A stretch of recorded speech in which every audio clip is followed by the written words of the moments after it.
कुछ सी टाइप के लोग होते हैं, समझ गए होंगे आप सी का मतलब क्या होता है। कुछ सी टाइप के फिटनेस इन्फ्लुएंसर होते हैं, या वैसे लोग समझ लीजिए। फिटनेस इन्फ्लुएंसर इसलिए मेंशन कर दे रहा हूँ कि जब बात हेल्थ और फिटनेस की आती है, डाइट की आती है, तो उसमें मतलब मेरे को बात करनी पड़ती है।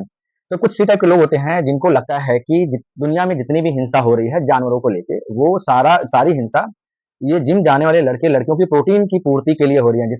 जितने जीव जंतु मर रहे हैं, गाय भैंस भेड़ बकरी, जितनी भी हिंसा हो रही है, मतलब अगर उनको काटा जा रहा है तो इससे प्रोटीन की रिक्वायरमेंट को पूरा करने वाले जिम जाने वालों के लिए हो रही है। तुम वेजिटेरियन हो या नॉन वेजिटेरियन हो, उसके पीछे मुझे मतलब नहीं है कि तुम कुछ भी खाओ, लेकिन जिम वालों के लिए खास कर है। जिम में लोग क्यों आते हैं? जिम में आते हैं लोग बॉडी बनाने। बॉडी कैसे बनेगी? चिकन खा के, चिकन में प्रोटीन होता है और भी रिसोर्सेज हैं, लेकिन उनको आसानी से चिकन मिल जाता है और उससे बढ़िया प्रोटीन मिल जाता है, इसलिए। और उसमें इसेंशियल अमीनो एसिड ज्यादा होते हैं। तो ऐसी बॉडी पे थू भाई, ये मेरा पर्सपेक्टिव है, ऐसी बॉडी पे सच में थू। ऐसी बॉडी मैं बना के क्या करूंगा जो किसी को मार के बन रही हो? एक दिन मैंने खुद भी मरना है, तुमने भी मरना है। और किस लिए बॉडी बनाई? ताकि दिखा पाओ। किसी ने आज तक चाटी तुम्हारी बॉडी? अब बोलो।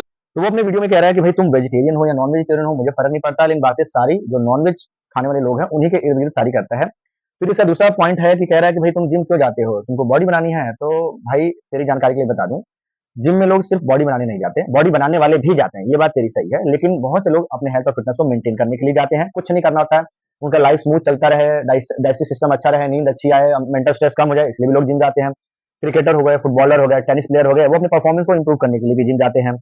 अच्छे जिम में मुझे पता नहीं तूने देखा है कि नहीं देखा है, वहाँ पे फिजियोथेरेपिस्ट भी होते हैं। तो किसी को अगर सर्वाइकल प्रॉब्लम है, नेक प्रॉब्लम है, हिप्स में प्रॉब्लम है, नी में प्रॉब्लम है, तो वो अपनी थेरेपी के लिए भी जिम जाता है। तो जिम एक केमिस्ट शॉप की तरह होता है, जहाँ हर बीमार बंदा जाता है, अपने पते की दवाई लेता है अपने हिसाब से, और आता है, खाता है और ठीक हो जाता है। तो जिम सिर्फ बॉडी बनाने वाला नहीं जाता है। फिर ये असली बात पे आता है कि भाई तुम अगर नॉनवेज खा के अच्छी बॉडी बना लोगे तो क्या हो जाएगा, तुम्हारी अच्छी बॉडी को किसी ने चाटा आज तक? तो भाई पड़ रहा भाई, तो बॉडी बनाना, चाहे वेज खा के चाहे नॉनवेज खा के, कोई चाटता नहीं है। राह चलता बंदा तो बहुत अच्छी बॉडी बना लेगा, ऑडी में जाएगा, बीएमडब्ल्यू में जाएगा, तो तुझे कोई पकड़ के चाटेगा नहीं, चाहे तेरी बॉडी हो चाहे तेरे पास पैसा हो। ये सारी चीजें हम लोग अपनी पर्सनल चॉइस के लिए करते हैं। कोई घूमने जा रहा है, कोई स्विट्जरलैंड जा रहा है, अमेरिका जा रहा है, कोई मून पे जा रहा है, कोई समुद्र के नीचे जा रहा है, वहां मर जा रहा है।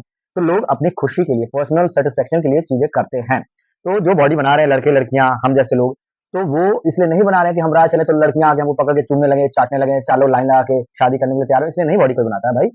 अपनी पर्सनल सेटिस्फेक्शन होती है, हमारा लाइफ बहुत स्मूथ चलता है, हमको उसको करने से फायदा नजर आता है। हमारा काम धंधा, बच्चों के साथ खेलना उड़ना बैठना, जितना भी कब लाइफ में कोई डिफिकल्टी आ जाए, हमको ईजी लगता है। और सबसे बड़े हमको अच्छा लगता है भाई, इसलिए हम लोग बॉडी बनाते हैं। तो मत बना बॉडी, तेरे बस की है भी नहीं बॉडी बनाना। तो अब इस भाई के लिए ये असली बात जो है, वो जो ये रोना रो रहा था कि भाई तुम लोग जानवरों को मार के खाते हो और बॉडी बनाते हो, तो लानत है तुम्हारी बॉडी पे। तो देख भाई, हम जो भी खा रहे हैं, वेज खा रहे हैं, नॉन वेज खा रहे हैं, देख एक बात तो पक्की है कि हम प्रकृति का बैलेंस नहीं बिगाड़ रहे हैं। भाई गिद्ध गायब हो गया, उसमें किसी भी जिम जाने वाले का कोई रोल नहीं है। अब तू ये पता लगा कि ये गिद्ध कैसे गायब हो गया, और उसके जैसे और भी जितने भी जीव जंतु गायब हो गए इस पृथ्वी से। तो जिम का कल्चर तो पिछले 30-30 सालों में ही आया होगा, और अभी कुछ 1% लोग ही जाते हैं जिम में, उसमें पता नहीं कितने लोग नॉनवेज खाते हैं। तो कहने का मतलब उन्होंने तो गिद्ध को मार के तो नहीं खाया, वो अंडा खा रहे हैं, मीट मछली चिकन मुर्गा खा रहे हैं, लेकिन वो नहीं खा रहे।